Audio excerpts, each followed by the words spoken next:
My name is Keith Spencer. I'm an assistant professor, studio art program at Denison University. Thank you all for being here. I think this is like our third or fourth Zoom iteration of a drawn out conference. What is a drawn out conference? For those that are new and not sure what's happening here, the drawn out conference is a small group or collective of early career faculty in art from different disciplines and backgrounds that sort of come from different schools around the Ohio region. So Pennsylvania, Michigan, Indiana, and so on. The theme of the conference is how us artists in our own artistic practice and in teaching, how we think or use drawing to kind of, break through these creative roadblocks. And initial kind of conversations about the conference was that the conference in some way could sort of become a drawing in its own right and become an artwork in its own right. So we were sort of allowing the idea of Exquisite Corpse to influence us, and that one sort of iteration of these Zoom presentations might infect how the other one goes along and changes and adapts. So in some way, we've embraced a mantra of we've decided to be undecided, right? So sort of embracing spontaneity, immediacy, directness, experimentation. The concept of the conference is an online Zoom component, but it's also a traveling exhibit. So right now, this portfolio with each of the participants are contributing some sort of drawing. Heather Brand, who is presenting tonight from Allegheny College. And so Heather Brand is a photographer, mixed media artist, living and working in Pennsylvania, originally born in upstate New York, has an MFA in visual studies from the University of Buffalo, and is an associate professor, as mentioned, at Allegheny College. Her work looks at the collection, cultivation, and recreation of the natural world, and considers our compulsion to recontextualize and recreate that which is deemed natural. So Heather, thank you so much for being willing to engage and contribute with the Drawn Out Conference. And I hand it over to you for. Thanks, Keith. I'm going to go ahead and share my screen so that you can all see some slides here. It says you can see it. We go into present mode. All right, so here I am looking like I'm thinking very hard about something, right? Like Keith said, I'm Heather Brand. I'm an assistant professor of art. I think you gave me a promotion and said I was an associate professor. I'm not that fancy. I'm a one step down fancy from that. But I am at Allegheny College. So I teach photography and electronic art, and my practice is primarily photographic, but I'll kind of make that more complicated as I keep talking here, right? So tonight I just want to talk about how I use drawing literally and figuratively in my artistic practice, and then also and in teaching. I should say and teaching here. I am going to use work of my own and work of my students, work that was created in response to this concept of the drawn out panel discussions, and then some contemporary and historical artists. I like to think of this drawn out conference as a sustained dialogue. I really enjoy seeing all of these works recontextualized and having new conversations with each other in new spaces. And that is of great value to artists, that are in mid-career, sort of established. And I like to think sort of emerging or early career artists like I consider my students to be. Right, so I'm going to start here with the very basic idea that that Keith touched on, that the Drawn Out Conference is really based on, this idea of sort of collaborative play. Right? And this is an early example of an Exquisite Corpse. I got these images from the archives at MoMA. Right? So you can find these examples on MoMA.org here if you want to see more. And I see these as examples of sustained dialogue or engagement without any sort of preconceived notion of what this is going to look like at the end.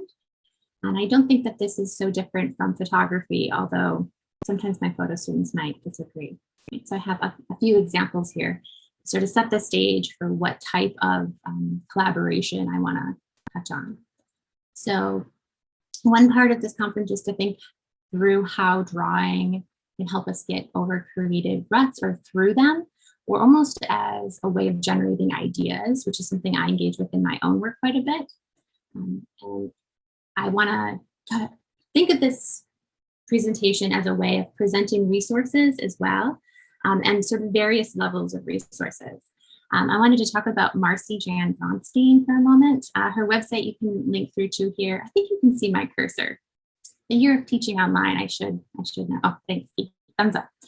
I sort of put the websites here of the various things that I want to touch on. So if you like the idea, you can write down the websites pretty easily and find them. So Marcy is an educator and an artist living in Maine, and she has this great book called Photoplay, and she also works as an art therapist as well as practicing artist, educator, all that great stuff.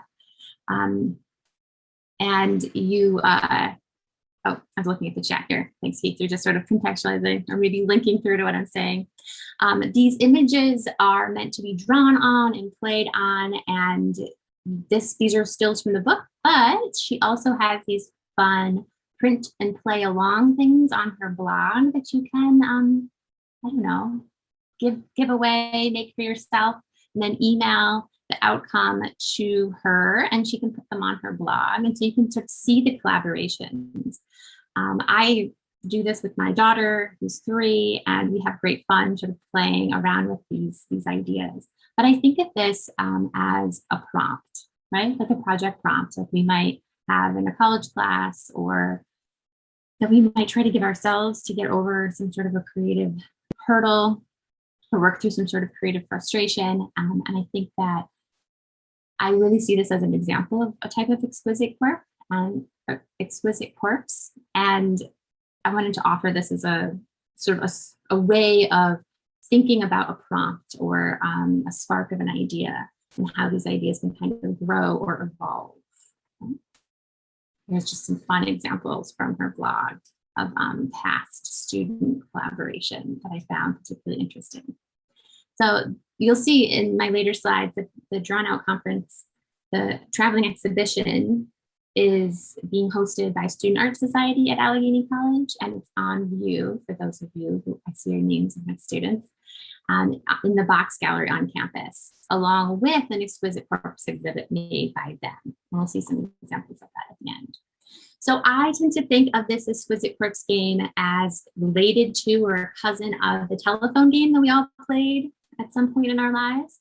I really enjoyed these weird WikiHow illustrations of sort of saying something to someone, and as you repeat it over and over again, things change.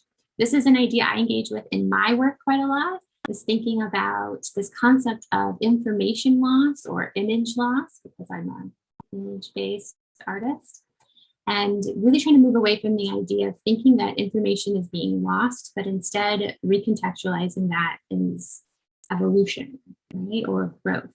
Like all of that creativity, right? We all bring to these words or these images our own assumptions or our own experiences, and with each misinterpretation, there's potential for something new to happen there, right? So I'm going to look at some of the work that led up to this little drawing that's part of the Drawn Out Conference, and then how it relates to my other work.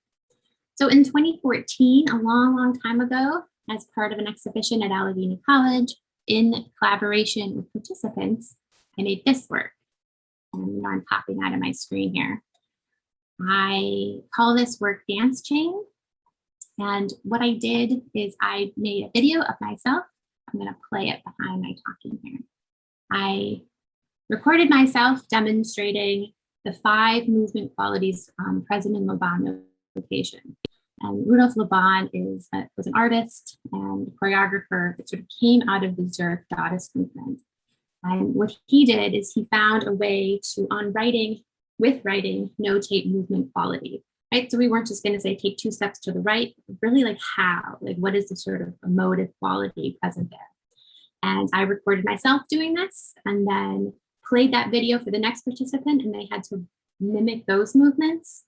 And then the next participant had to mimic the movements of the one who went before them. And that just kept going and going and going.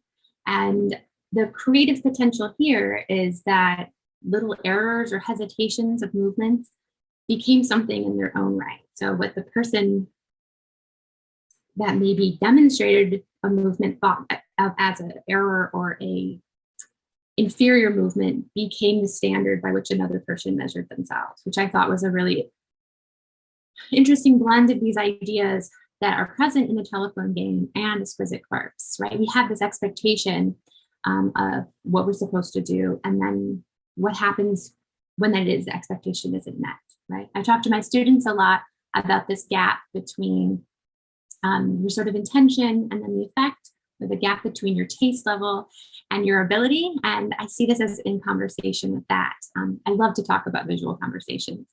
So this just keeps going and going and going. And one thing that was unexpected from this type of project is that my original demonstration was about 15 seconds long, but the choreography, that you could call it, was about a minute long by the time 8 hours was over with, which I thought was really interesting, that these errors kind of, although I hesitate to call them errors, they kind of compounded and grew and took on this life of their own. And it got way cooler. Like, look at this really complex dance, right? I'm going to skip forward a little bit so you can see how much it changes, right? And I think as the movement became a little less prescriptive, people had a lot more fun with it, right? And I intentionally edited them with these really light opacity. So it's really where they overlap, that we can see them in their sort of richest format. Right, I'm going to pop out of this screen, go back to my other one. And this is just on my website.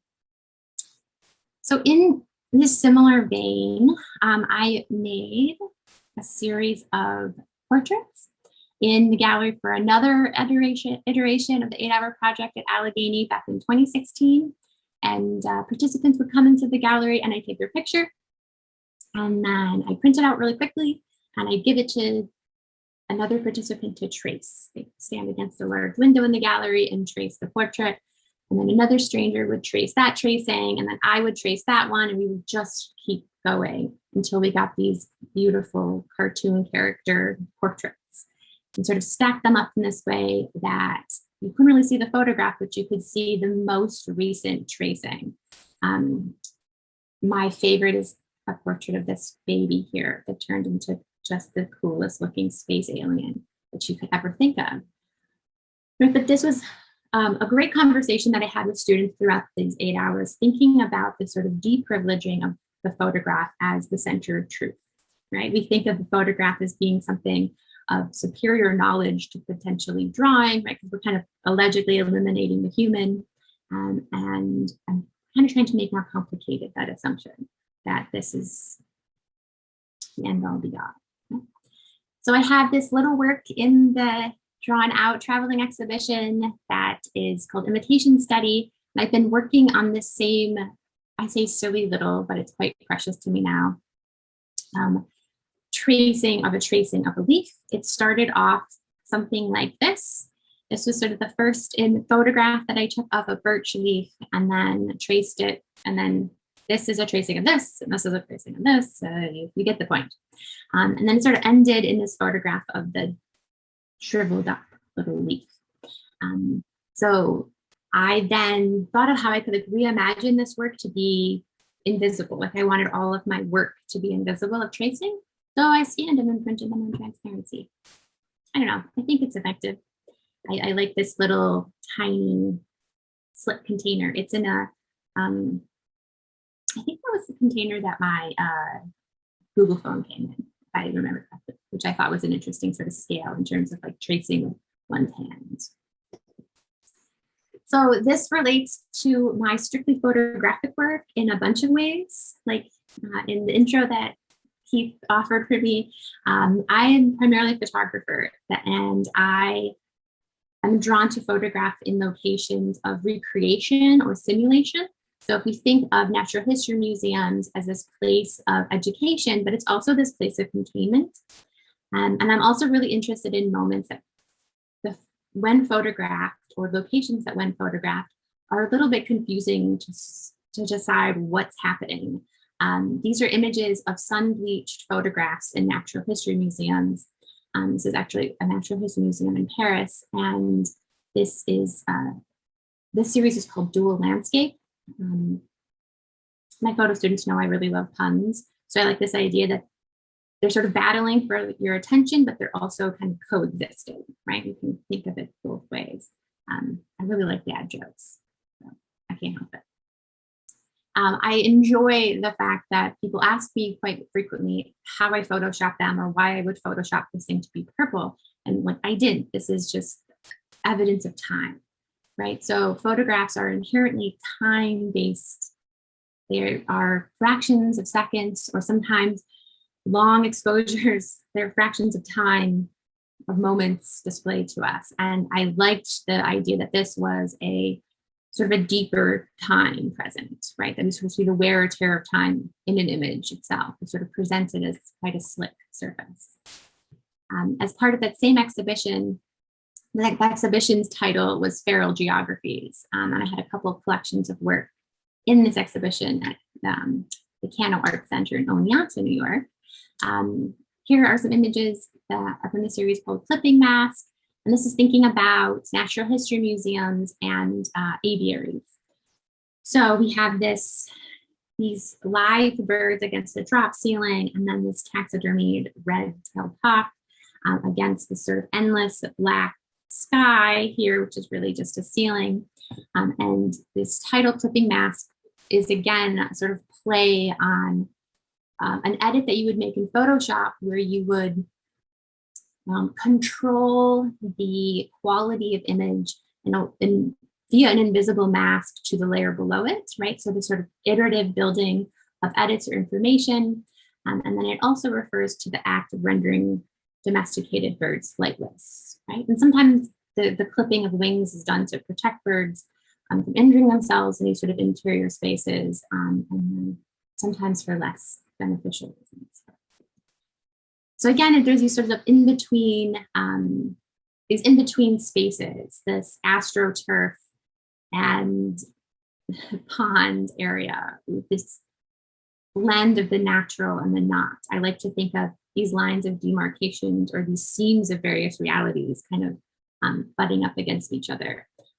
And the more I think of these in the context of an exquisite corpse, the more I think that they're related, right? These kinds of where one thing starts, another thing begins, and we kind of make the connections there and sort of think of them as a whole, even if maybe we wouldn't have in another context.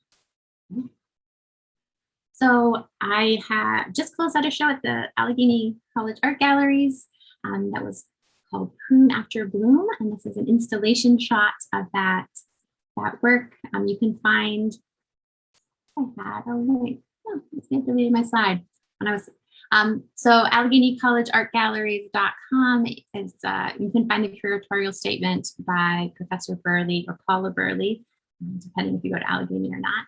And this is my most recent collection of work where I am thinking about photographs, singular photographs, as time-based images in a really different way than I have before. These are tiny little dramas, all lit by various screens.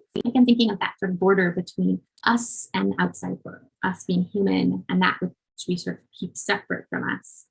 I'm thinking of sort of laying bare these elements or evidence of these barriers. So you can think like window screens, and I'm looking at the very window that some of these were sort of shot against. Or we think of those sort of small panels, the sort of grid, and some of these images also include printed out grids of like Photoshop backgrounds, right? This blurring the line between this analog and digital. So where a lot of my work in the past was very what you might call straight photography, meaning observational based photography. This photography was or these scenes were built up and then taken with YouTube videos of lawn care type images, a lot of Martha Stewart, like how to care for a potted plant happening in the background. And these hands of sort of disembodied human bits moving around, sort of gaining control over or caring for all to sort of prop up our own human desire. I could sort of spiral in this part, so I'll try to not linger on it for too long. But I see these as having a conversation, right? Drawing parallels between this sort of artificial imitation and the real, right? Sort of making more complex this notion of the unaltered or the unedited image, and thinking about how time sort of complicates things, right? These are YouTube videos playing in the background of these dioramas lit by various screens, and they make this sort of blurry, sometimes quite beautiful background, but never really that easy to decipher what they are here. And you can also see these textures of these magnification sheets that you would, like, if you were hard of seeing, put over like a magazine page or a book page. And they have this real like human fingerprint quality, which I quite like. Sort of trying to make visible the way in which we make connections, which is the screen. Like, I'm looking at Keith, look at me, or look at my screen, but we're not actually even near each other, right? This sort of making maybe a little bit more visible these connections or separations. Oh, I put the slide at the end. So here is an install shot of the exhibition that just came down or will come down this weekend at the Allegheny College Art Galleries. And you can find this full curatorial statement here at Allegheny College Art Galleries.com. And this was in, this included Barrow Park and Trisha Holt. Barrow Park is a collaborative duo. And their work is over here. You can see Trisha Holt's over here. And you can also watch the panel discussion where the four of us talk about all of our work and see the installation views and read Paula Burley's curatorial statement. So when I'm putting together the slideshow, I'm really trying to think of how all of these things that I'm interested in are connected, how myself as an artist and as an educator and as a sort of consumer visual culture, I'm like, what are all of these different things? And if I was at a talk where people were mentioning all of these things, like I would want to see the websites and see where I can get the information for myself and maybe, I don't know, include it in part of my class discussions or share it with my students in some capacity. A website that I've been teaching from for quite some time is this visualconversation.com website. And this conversation that I'm having now, and this is a quote from their landing page that I wanted to sort of highlight a little bit here. That this visual conversation is a format for soundless dialogue, an expression of both self and solidarity. This way of communicating relies on inferences and cues by the other. Our eyes travel over the surface of photographic-based images and light up new places in our minds. A call and response between paired artists, often unknown to each other, inviting introspective pathways into their own works as fueled by the most recent image posted. We are listening visually before we speak in pictorial response. So at the beginning, I mentioned that I was going to talk quite literally and kind of figuratively about how I discuss drawing in my classes. And while we don't necessarily think of photography as inherently a drawing, I think there are conclusions that we can draw. I know it's a pun again, right? But there are visual cues, both thematic and formal, that are being made here. And the way in which these artists are engaging in the conversation sort of pulls back to this Exquisite Corpse and telephone game method that I talked about earlier. And I'll sort of show you an example of some of the work that you can find on the website. If you're in this talk and you are one of my photo students, I'm sorry that you've heard this 500 times, but I won't ever stop talking about it. Right, so the process goes like this, right? Vanessa would take a photograph and then Alana would respond. And then Vanessa would respond to that response, and then so on and so forth. So what we have here is, right, evidence of these sustained dialogues. We don't have someone listening to you speak, waiting to say what they want to say after you're done, right? But we have an act of quiet listening, right? Of looking closely and responding to that which you are drawn to. And I think in this way, you can make the connections, right? And if we think of drawing as a real metaphor, I think it's really present how that's happening throughout this work. And they also have a really great Instagram page that I keep encouraging all of my students to follow. And you can see these sort of short conversations or these almost like one-liners that artists have made in collaboration with each other. And I just pulled a few of my favorite here. right, these comparisons, that this space between the photographs really says quite a lot, that we want to make connections, like our meaning driven minds want to see these things as together.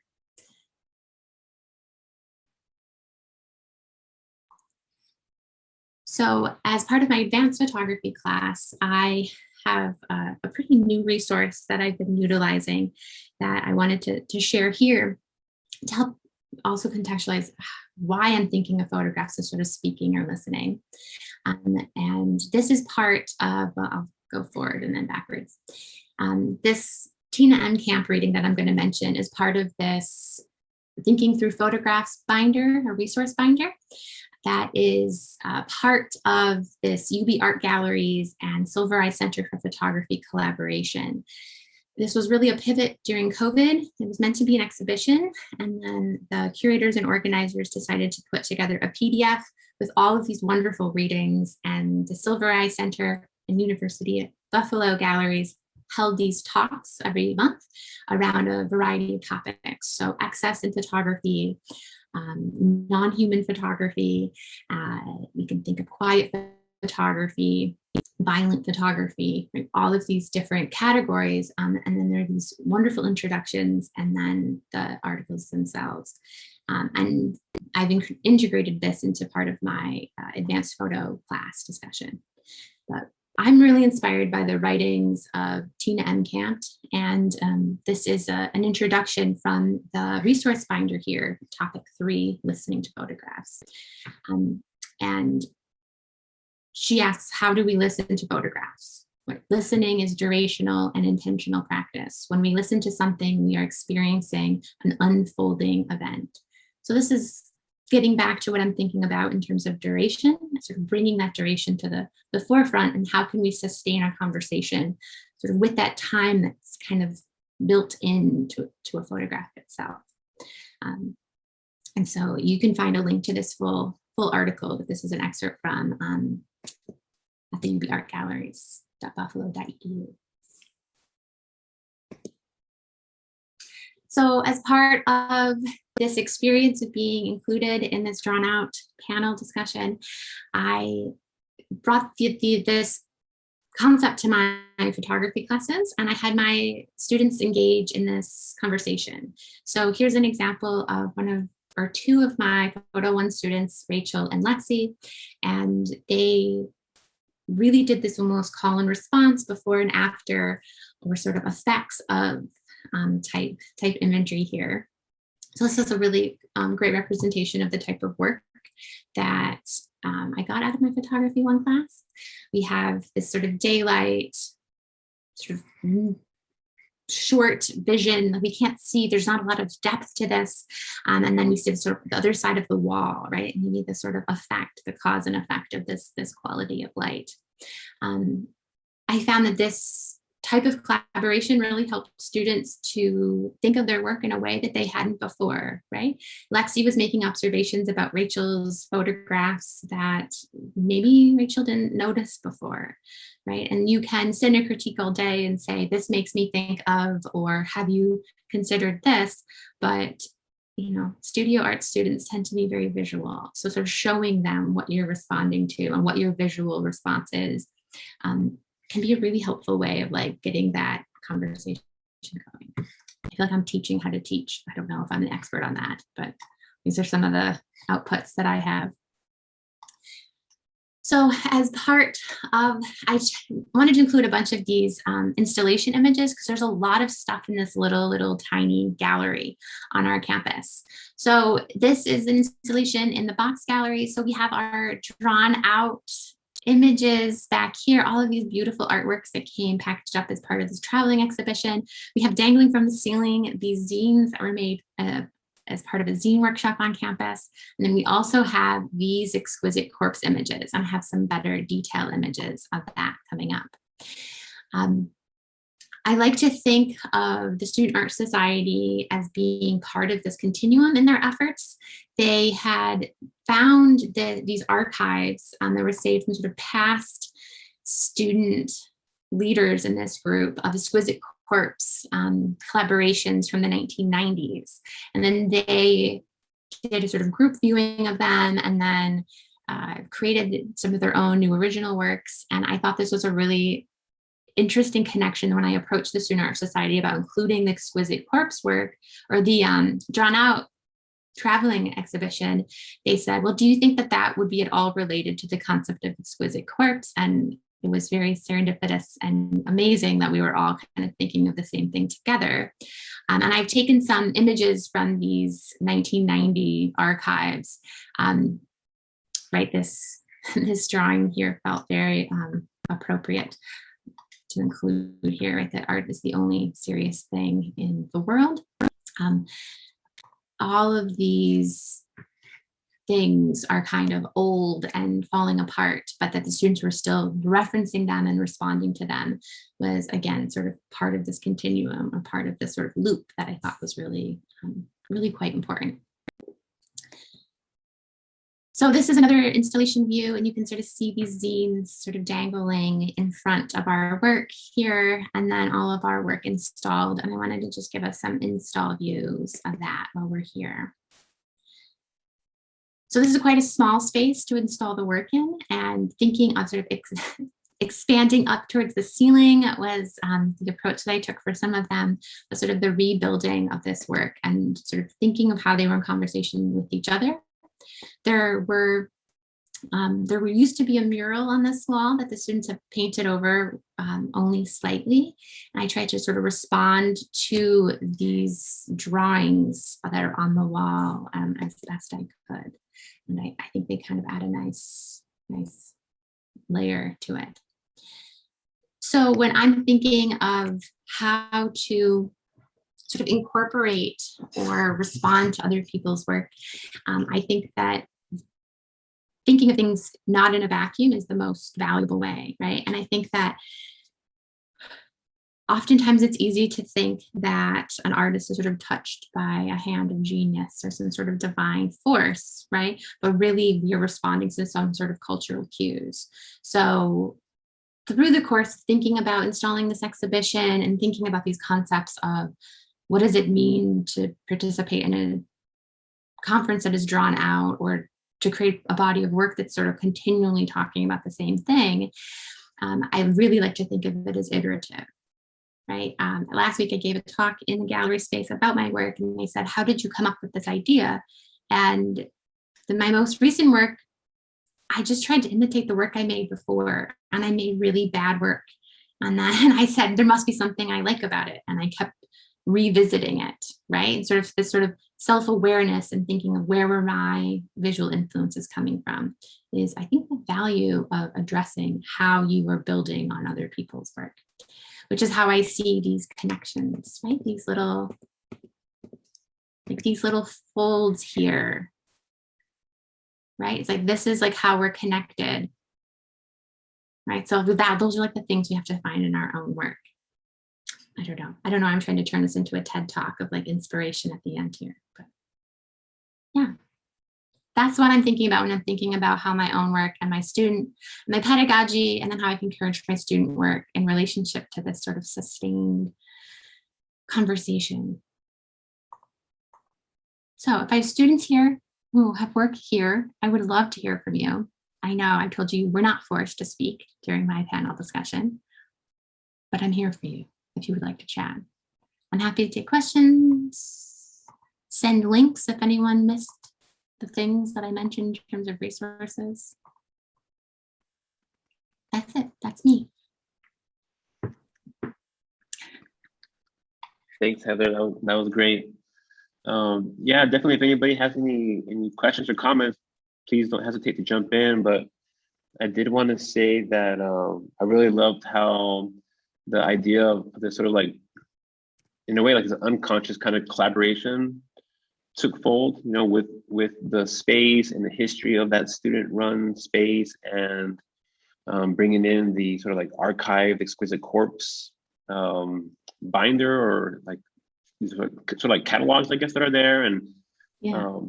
I really love how, you know, the work continues to persist through time, and and it becomes like an iteration in itself, as you're mentioning. And so like revisitation kind of makes the space be reactivated and made anew again. And same thing with the older Exquisite Corpse drawings, and now with the drawn out portfolio artworks there, like seeing, you know, the very faint eyeballs on the wall in conversation with the printouts, or with John Barry's painting, or I mean, I think that's kind of one of the things I really have loved about this conference so far, is like, you know, part of me wonder like, oh, I wonder when it's gonna lose its charm. You know, like if it's gonna start to become a bit stale, but it hasn't happened yet. You know, I feel like even though the installation is being mediated through the image here and through the screen, it still feels like pretty fresh for me, and I'm excited about it. John Barry has a question. John Barry, you want me to read it? Oh, okay. Okay, I see. Oh, all right. Question, I'm curious about how works get started before it begins to generate its own momentum. Do you tend to start with experiment, play, or idea when the work is in a gestational phase? Yeah, I don't remember what my first art project was, right? Like, I don't know what my first, like, college, high school, middle school, like, I don't know what that first thing was that I was like, ooh, I like this. But when I reference like, okay, I want to make something new, but I don't know what, or I'm frustrated that I'm unable to, like with COVID, I'm unable to travel and like to the locations that I wanted to photograph. And I would go back to my old work. I would make some sort of rules for myself, like, okay, I'm going to look at the most recent thing that I really liked, or that I felt like had an interesting conversation surrounding it. And I would say, like, I just started sketching, like literally drawing in a notebook, the composition of a photograph that I liked. And I was like, okay, this is like a picture in a picture. Like, how can I play with this idea of a picture in a picture? And then started collaging a little bit and photographing the collages, and they were really bad, and I really didn't like them. And I started making lists of like what I didn't like. So I don't know what that very first thing is. Like, I don't know if I think we all don't know what our first thing is. Like, even students who have never taken an art class, sometimes I'll generate that the very first day, like silly icebreaker conversation by saying, what was the last thing you saw or watched or listened to that you really liked? And then they'll go on and on explaining, like, I love this episode. Maybe took personal offense to, I love this vintage TV show, The X-Files. What? It's not, I watched that when it was released or something, and then they're like telling me on and on about, like, they like the music and they like this tone, and then they like the lighting, but if you say, just, formally describe what you like, it's really intimidating. So I think, I guess I don't know, John, if that's answering your question at all, but it's just, what do you like? If it's not your own stuff, like, what else do you like? It sounds like the first move is physical. Yeah. Yeah.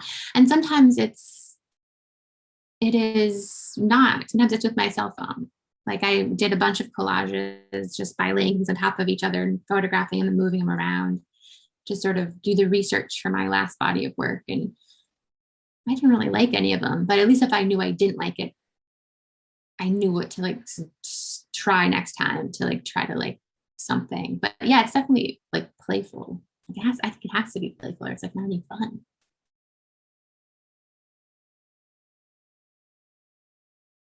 Yeah, I think physical is important. Yeah, Palace, you have your hand up.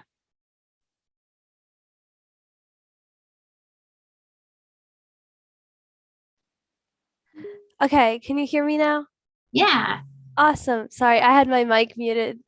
So I did have a question. So like looking back to like the beginning of the presentation, you had some photographs in the aviary. I think it was the Pittsburgh aviary, actually. Yes, it was, yeah. Yes, I recognized it. So I noticed a lot of it had to do with kind of the human and natural world interaction. So what do you think draws you to that topic and subject? It's really cheating to say that it's weird, right? And maybe that's like my first instinct, but I think it's also that suspended disbelief, or like, So we're all like buying into it, that like we know that this like bird is standing on astroturf, but we're like so amazed that we're like there. And like the fact that nobody in this viewing room mentioned that there's this drop ceiling, like it was so strange, this fact that we're so like myopic about these experiences, that they feel so inherently photographable because they're odd. They just play back so strange, and I'm not sure what I'm looking at, if that makes sense. No, it definitely does. Thank you. I think I like that they're like make me a little bit uncomfortable too. Like I almost feel a little guilty for being so excited to see these birds, that it's that like uncomfortability that, I don't know, makes me like it. I think I like it, but I don't think I'm trying to necessarily in my work answer anything. I think I'm more interested in having a dialogue, right? Like I want to point to something kind of strange or a behavior of humans that's kind of strange, potentially problematic, and say, like, what about that? Like, what is going on there? If that makes sense. It's a good question. Thanks, Alex.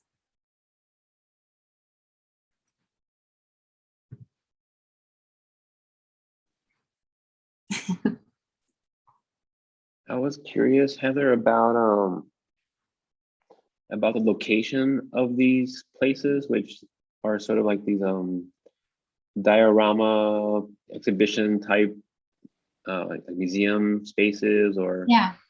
and wondering about how like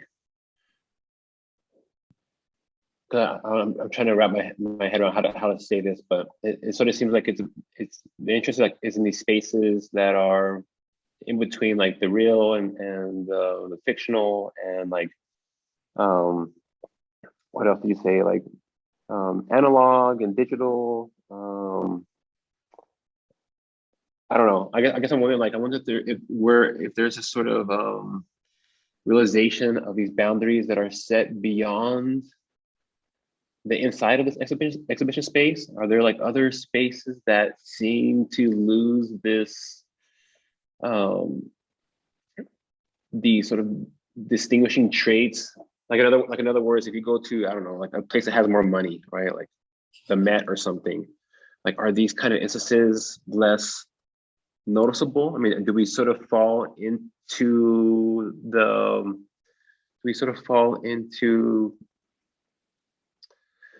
are we less myopic, I guess, or are we more myopic, or am I making sense here? I think that we have maybe a greater number of things to distract us, right? Like the doors of the enclosures for the Natural History Museum displays in the National Mall in D.C. They're really well done, and they're clearly like this muralist is like painted on the doorknobs to try to like make them invisible, but like they're still there, right? These sorts of stages being set are still there. Do you feel like they're less noticeable in places that have like a higher, a bigger budget? Maybe, yeah. But yeah, maybe. I guess I haven't thought about how the sort of funding plays a role. I think I'm more interested in the curation of them. Like I do really like the sort of piecemeal quality of small exhibitions, right? I like that the sort of intellectual leaps that are sometimes being forced between why things are related. I think that's really interesting. But that's not necessarily to condemn that and say, that's bad or that's a problem in all regards. But yeah, I don't think that,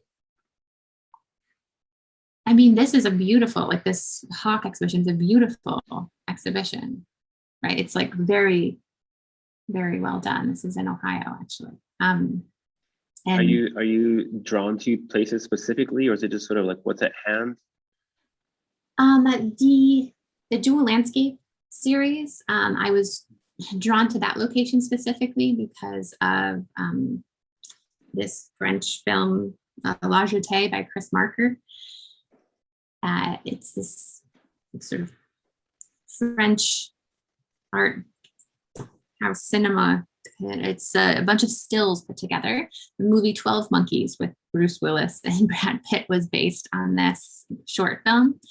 And in the Natural History Museum in Paris, the narrator of that scene talks about a natural history museum being a place out of time, like frozen in time, that there's no past, there's no future, that there's just this sort of present stillness to all of this, right? And of course, there's a lot of sort of theory and dialogue around photography and death and photography and stillness and all of those notions. But when I visited the Natural History Museum to photograph taxidermy explicitly, the one in Paris, it didn't really live up to the expectations that I had this vision in my mind of the photographs that I was going to take, and got there and it's like, I don't know what I was thinking, like in a total fictitious space. It wasn't like I'd ever been there to plan things out. So I think that this works a little bit about that failed expectation, right? It's like we need to hold an image in our mind in some regards to try to convince us to care about maybe wildlife preservation, et cetera, of this hawk soaring in the sky, even if that's not real, right? Like that it still has like a role. And then obviously that's a little problematic. You can say real, but yeah. Keith, I really do like that. I'm going to think about that now. This idea of like, if an institution has a lot of money, are they less interesting to me? I don't know. John had sent me John had summed up my question, I think, really well. So I pasted it into the chat, but he wrote, like, does the scale of the institution impart the clarity of our lens to see the work's possibilities? Or, so like we're in the same sort of idea of like that context of that space. How much is it sort of impacting our read on it, or your read on space and taking those images? Yeah, I mean, I think that they all, right, the edges of these worlds have to end at some point, right? Like the thing sort of about utopias is that they just don't usually work, right? Even though these aren't utopias, but thinking about these sorts of demonstrations or like, historical reenactment, like at some point you've got to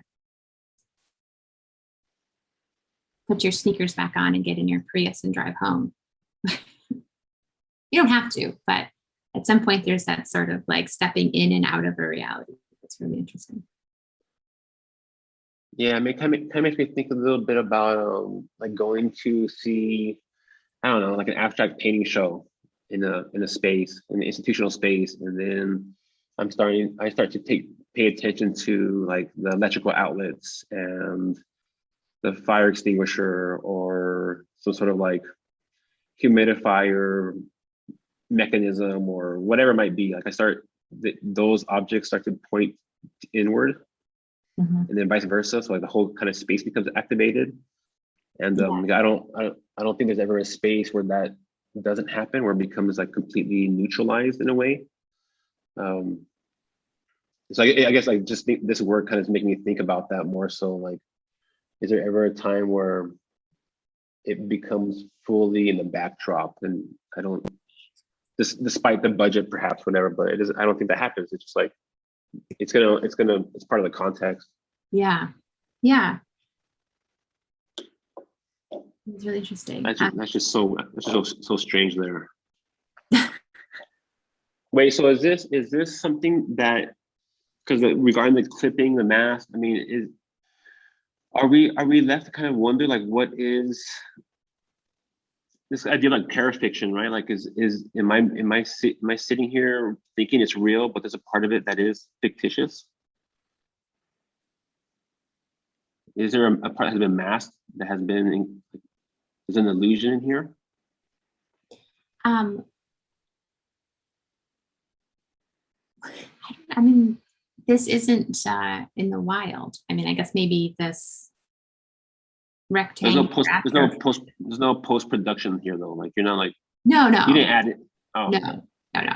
no. And it's so interesting. People ask me that a lot about this work. It's like, oh, well, did you Photoshop this, duckbill to the right a couple inches so that he was right in the center or whatever? And I didn't, but that I don't know if that matters. I don't know if it matters if I did or not. Yeah, it was really just that like perfect strip of the astroturf that I found really, really interesting. Yeah, this is apparently very helpful for them to feed. It doesn't matter if it's real artificial grass. If there's something there to sort of catch the little insects that they want to eat or sort of trip them up, then it's really helpful. Yeah, that's why he's or she's standing there waiting to feed, I think. But, yeah. Yeah, I mean, I think that I like that it looks maybe like I photoshopped them in some weird way or set them up. Or, I mean, I didn't. The curators or the sort of exhibition designers and habitat designers did set stuff up. I just found them. Yeah, I guess it sort of just sort of calls a second look to it. Like it seems kind of absurd. It must be fabricated. Like art's the lie that tells the truth, or something like that. That could have also been the title of my artist talk tonight if we wanted it to. Anybody else have any questions or comments, and connections, concerns, confessions? Oh, I like those ones.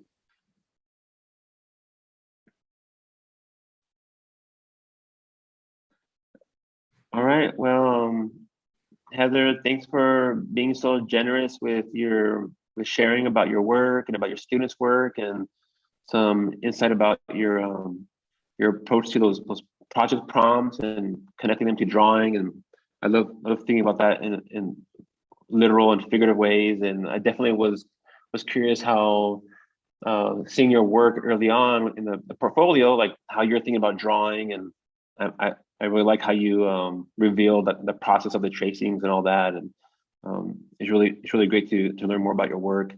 And the installation looks great. Thank you so much for contributing to that and adding to this collective of us. And it's going to be really curious to see how it continues to unfold through time.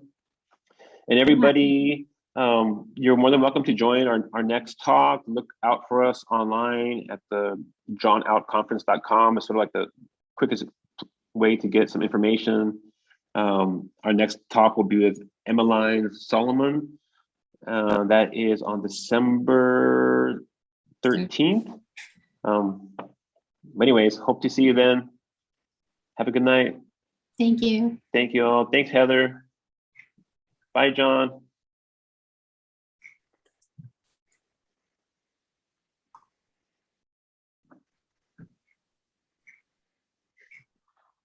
Thanks, Heather. We'll see you later. Yeah. Bye.